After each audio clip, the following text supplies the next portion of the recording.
वैशाख महीने के शुक्ल पक्ष की पंचमी तिथि है। और वैशाख महीने के शुक्ल पक्ष की ये पंचमी तिथि महान आत्माओं का जन्म दिवस है। 1535 ईस्वी में सूरदास जी, महान कृष्ण भक्त सूरदास जी, उनका जन्म भी वैशाख महीने की शुक्ल पक्ष के पंचमी तिथि को हुआ था। इसलिए मैं आपको सूरदास जी की कथा में ले चलूंगा। सूरदास जी के बारे में आधुनिक समय में अमृतलाल नागर ने बहुत सुंदर पुस्तक लिखी है। तो तुलसीदास जी के लिए मानस के हंस और खंजन नयन सूरदास जी के लिए। कई लोग कहते हैं कि सूरदास जी ने अपनी आंख फोड़ लिए थे, परंतु गीता प्रेस की जो पुस्तकें हैं वो कहती है वो जन्म से ही सूर पैदा हुए और वो गरीब ब्राह्मण घर में पैदा हुए, नेत्र बंद था उनका। परिवार बचपन से उनकी उपेक्षा करने लगा कि पुत्र पैदा हुआ वो भी सूर। लेकिन जब सूर थे तो आंखें संसार की जगह अंदर की यात्रा करने लगी और उनके अंदर बोध जगने लगा, होश जगने लगा, पूर्व जन्म के संस्कार जगने लगे। तो मैंने योग वशिष्ठ में बताया, पूर्व जन्म के संस्कार जगने लगे और वो जो है उनके अंदर धीरे धीरे वैराग्य पैदा हो गया। परिवार उपेक्षा करता ही था, बचपन जन्म से वैराग्य पैदा हो गया। और एक दिन वो घर से निकले। गांव से थोड़ी दूर पर एक बहुत ही सुंदर सरोवर था, तालाब था, वहां पीपल का वृक्ष था, वहीं उन्होंने अपना निवास स्थान बनाया। और चूंकि पूर्व जन्म के संस्कार जगने लगे, अंदर की यात्रा होने लगी, तो चेतना सजग हो गई। चेतना सजग होने के साथ वो भविष्यवाणी भी करने लगे। चेतना इतनी सजग हुई, यानी शकुन अपशकुन, ये काम हम करें तो अच्छा होगा, ये काम हम करें तो बुरा होगा। तो एक दो को कहा, वो फल गया तो लोग उनसे पूछने आने लगे और जो है लोगों में उनकी चर्चा होने लगी, लोग उनके पास आने लगे, उनके वैभव में वृद्धि होने लगी। उन्होंने कहा ये तो फिर से एक माया पैदा होने लगा कि मेरा नाम हो रहा है। एक दिन वो उठे, उन्होंने कहा जिस चीज के लिए घर छोड़ा वो अब इस पीपल के पेड़ के नीचे पैदा हो गया। वहां से उठे और निकल गए मथुरा के लिए। वहां पर गौ घाट पे रहने का उन्होंने विचार किया। फिर वो जो है, जब वो वहां से गौ घाट पर, फिर गौ घाट के जाने के कुछ दिन पूर्व रेणुका क्षेत्र में रहे। फिर वहां पर भी अपने पद जब रचने लगे तो उनके एकांत भंग होने लगे, लोग उनको घेर के रखने लगे उनके भजन सुनने के लिए। एक दिन पुष्टि संप्रदाय के आचार्य महाप्रभु श्री वल्लभाचार्य वहां आए थे। ये 1560 ईस्वी की बात। और वल्लभाचार्य महान संत थे, पुष्टि संप्रदाय यानी राधा कृष्ण संप्रदाय, जो जिसमें कृष्ण कृष्ण और राधा की पूजा की जाती है। उनके रास की पूजा, रास पे की पूजा होती है, रास रचाने की आदि, जहां राधा को प्रमुख माना जाता है। कृष्ण पूर्ण पुरुष है, राधा प्रकृति है। इसकी जो वल्लभाचार्य जी ने ये पुष्टि संप्रदाय को चलाया था उन्होंने, और प्रेम यानी रास प्रेम जो आप देख रहे हो कृष्ण और राधा के प्रेम का, वो पुष्टि संप्रदाय का मूल था, भक्ति। कभी इस पर मैं बात करूंगा राधा तत्व के बारे में। काफी लोग, हम लोग कहते हैं राधा का इतिहास में बोध नहीं है, ये नहीं है। उस पर एक बड़ी अच्छी पुस्तक आचार्य बलदेव ने बड़ी शोध के बाद लिखी है। यह है भारतीय वाङ्मय में श्री राधा, राधा पर पूरी रिसर्च है कि राधा। तो इन्होंने पुष्टि संप्रदाय चलाया था वल्लभाचार्य जी ने। वल्लभाचार्य जी के दर्शन की इच्छा सूर्य के अंदर जगी और वो उनके पास गए और उन्होंने अपने पद सुनाए। सूर्य की चर्चा तो थी, वल्लभाचार्य जी भी उनके नाम से परिचित हो चुके थे तब तक। उन्होंने उनको कहा है पतित पावन, कि पतितों के नायक कृष्ण जो है, उस तरह का पद उन्होंने सुनाया जैसे ये गांधी जी सुनाते, रघुपति राघव राजा राम पतित पावन सीता। यानी भगवान सिर्फ पतितों का उद्धार कर सकते, बाकियों के लिए नहीं। इस पूरे भजन में दुर्भिसंधि है। भगवान तो सबके लिए है, कण कण में, लेकिन ऐसा भजन रच दिया पतित पावन कि केवल पतितों का ही उद्धार कर सकते। तो वही वल्लभाचार्य जी ने कहा कि तुम सूर होकर ये घिघिया क्यों रहे हो पतित पावन? परमात्मा तो आनंद है, रोने की चीज नहीं है। परमात्मा अगर प्रकट हो गया अंदर, जागृत हो सद गया, तो आनंद है। ये तो रोते गाते लोग तो वो परमात्मा तत्व को क्या समझे? वो तो सच्चिदानंद स्वरूप है, यानी आनंद है, वो परम आनंद है। तो घिघिया क्यों रहे प्रभु, कृपा करो कृपा करो, ये जो होता है, घिघिया क्यों रहे इस पद में? सूरदास जी का होश चल गया। अब तक तो उनकी बड़ी चर्चा हो रही थी और एक महान गुरु मिल गए। उसने कहा ये प्रभु के सामने घिघिया क्यों रहे? प्रभु तो रसमय है, प्रभु तो रासमय है, प्रभु तो आनंदमय है। वैसे पद रचो ना, ये घिघियाते हुए रोते हुए पद क्यों रच रहे? पतित पावन सीताराम, मतलब उनका नहीं था पतित पावन। मैं आपको उदाहरण दे रहा हूं। परमात्मा चयन करने लगे तो परमात्मा तत्व तो रह पाएगा क्या? परमात्मा सिर्फ कहे कि हम पत्थर में ही रहेंगे, सोना में नहीं, वो परमात्मा तत्व तो रह पाएगा क्या? और वो कहे कि केवल हम सोना में ही रहेंगे, कंकर में नहीं, तो परमात्मा जो है परमात्मा तत्व तो रह पाएंगे? परमात्मा तो कण कण में है, सबका है। जिसने उसको पुकारा वो उसका है। नहीं होता तो भगवान विष्णु मुकुट क्यों पहनते? वो वनवासी भी है, वो राजा भी है, वो सामंजस्य है। वो जो घिघिया रहे थे सुर, उनका कि पौरुष पौधा, तुम रस पैदा करो, प्रेम पैदा करो, माधुर्य पैदा करो। परमात्मा आनंद है, मधुरता है, ये घिघिया क्यों रहे पतित पावन?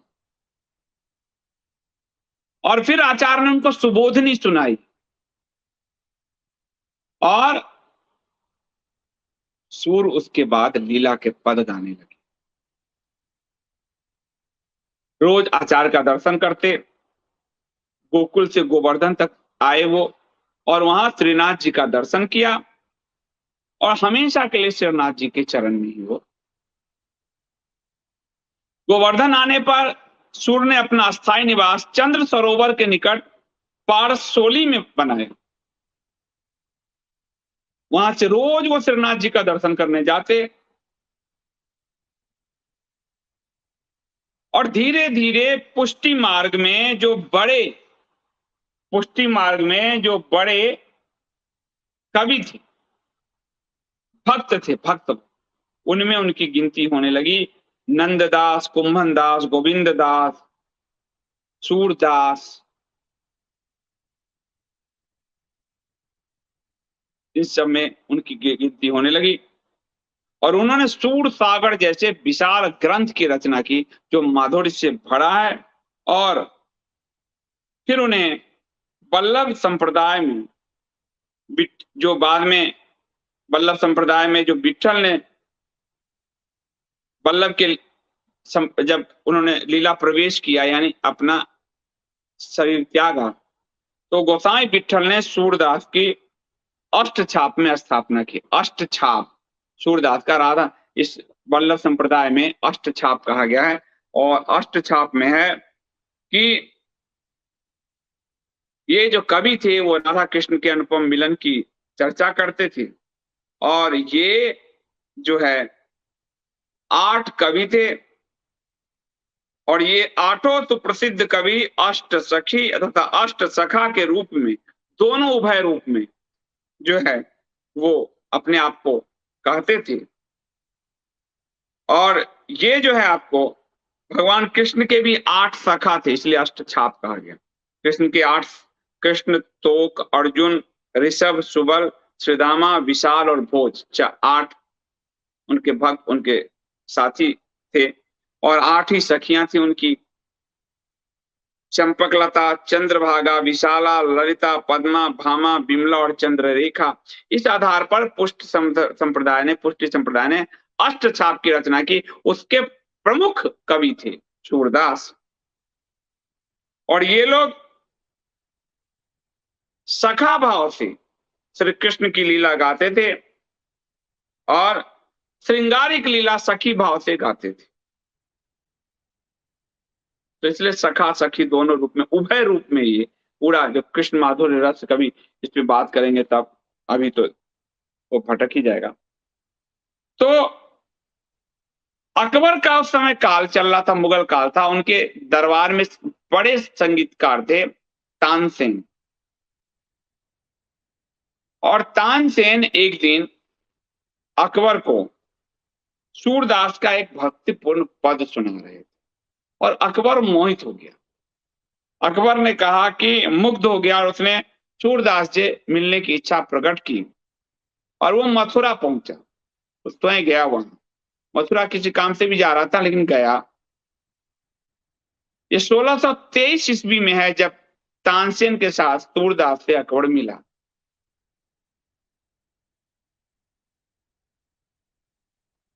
सूरदास जी ने पद गाया प्रभु श्री कृष्ण पर। अकबर तो मुगल ऐंठ था उसके अंदर, उसने कहा मेरे लिए भी एक पद गा दो। सूर ने पद गाया, जिसने उस परमात्मा को गा लिया वो तुम्हें क्या गाएगा? जिसने जिसकी गंगा से प्यास बुझी हो, वो क्या ये तालाब के पानी पिए? अकबर कुछ नहीं कर सकता, तो वो मौन रह गया। उन्होंने कहा, नाहिन रहियो हिय मह ठौर, नंद नंदन अछत कैसे आनिए उर। और जो नंद नंदन की भक्ति करता हो, किसी उसके उर में कोई और कैसे आ सकता है जो तुम्हारे लिए पद गाऊं मैं? और फिर जो है अकबर जो है वो कुछ नहीं कर सकता था। कृष्ण के माधुर्य के बहुत बड़े कवि हुए सूरदास। और फिर जो है एक बार गोसाई विठलनाथ, जब ये वल्लभाचार संप्रदाय में फिर विठलनाथ जी हुए। विठलनाथ जी के पुत्र थे गिरधर जी। उन्होंने परीक्षा ली। ये सूर परमात्मा में इतने लीन रहते हैं, इनकी परीक्षा लेते हैं। सूर हैं, नेत्र तो है नहीं। और उन्होंने क्या किया, भगवान का एक अद्भुत श्रृंगार किया। और भगवान को उस दिन वस्त्र नहीं पहनाया, मोतियों की माला पूरा पहनी थी। और सूर भगवान का पद गाते थे, पूरे श्रृंगार में का वो पद गाते थे। सूर के जो दिव्य चक्षु, जो अंदर की चक्षु खुल चुके थे, उन्होंने देख लिया कि आज भगवान वस्त्र में नहीं, मोतियों के माला में है। और सूर ने देख पद रचा, देखो रे हरि नंगम नंगा, कि हमने हरि को तो नग नहीं देखा। जलसुत भूषण अंग विराजत, बसनहीन छवि उठत तरंगा। अंग अंग प्रति अमित माधुरी, निरख लजित रति कोटि अनंगा। किलकत दधिस मुखले मन भरी, सुर हसत ध्वज युवतिन संगा। और उस भक्त की परीक्षा प्रभु ने पूरी करा दी अपने अंतर मन से। और सब ने कह दिया कि भगवान कृष्ण में सचमुच, भगवान कृष्ण इनके अंदर, यानी भगवान की अनुपम कृपा इनके अंदर है। और सूर की फिर दोबारा किसी ने परीक्षा लेने की कोशिश नहीं की। एक बार उनको पुष्टि मार्ग का जहाज कहा जाता था। ये जो विठल संप्रदाय और ये जो आपका वल्लभाचार्य संप्रदाय, उसके सबसे बड़े जहाज थे। तो श्रीनाथ जी का पूरा झांकी, सबका रोज का जो आरती झांकी, सबके दर्शन करते सूरदास जी बैठ के पद गाते थे।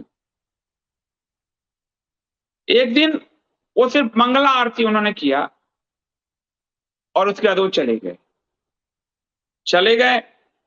गोसाई विठलनाथ ने जब देखा कि श्रृंगार के समय सूर है नहीं, उन्होंने कुंभन दास, गोविंद दास आदि को बुलाकर पूछा कि सूर नहीं दिख रहे आज। उन्होंने कहा पता नहीं कहाँ है। गोसाई ने कहा कि आज पुष्टि मार्ग का जहाज जाने वाला है, यानी आज सूर अपना शरीर त्यागने वाले हैं, इसलिए परमात्मा के साथ वो यहाँ से जा चुके हैं। और सचमुच जो है वो उन्होंने उस दिन अपना शरीर जो है त्याग दिया।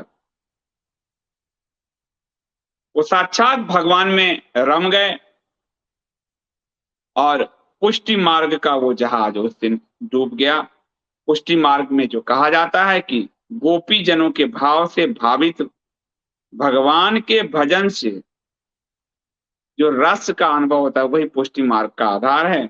यहाँ केवल प्रेम की ही मर्यादा है और कोई नहीं, प्रेम ही प्रधान है पुष्टि मार्ग में। उस पुष्टि मार्ग के जहाज थे गोस्वामी ये सूरदास जी, तो वो सूरदास जी। तो ऐसे थे सूरदास जी, उनकी भी आज जयंती है।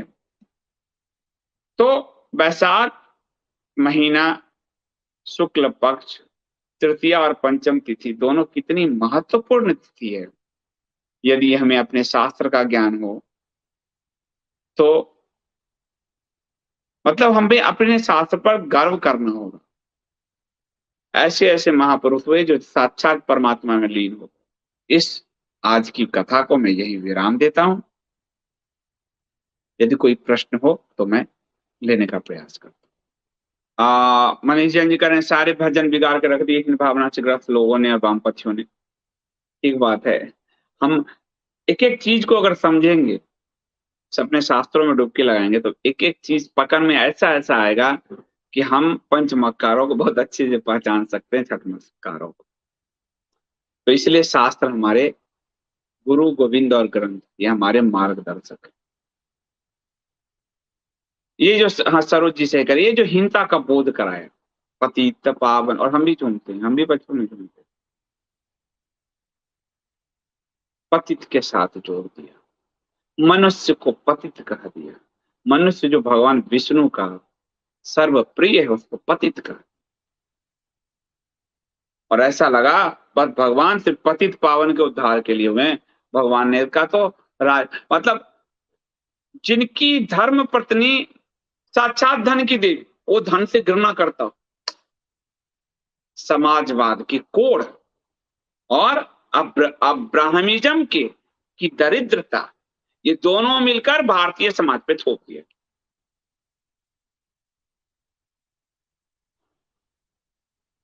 शैल दरासरी जी, तुलसीदास जी और तुलसीदास जी का क्या बिल्कुल समकालीन है, बिल्कुल। और दिल्ली में कहते हैं एक बार दोनों की मुलाकात भी हुई थी। तो दोनों समकालीन है, अकबर के समय ही थे दोनों। तो मेरा आप सबसे ये कहना है कि अपने शास्त्रों को बड़ा ध्यान से सुने। हर्षवर्धन जी कह रहे हैं रामानुजाचार्य जी की भी जयंती है आज। रामानुजाचार्य जी की भी होगी, मुझे ज्ञान नहीं है, पर मुझे ज्ञान होना चाहिए था, नहीं है तो मैं क्षमा प्रार्थी हूँ, मैं देखता हूँ।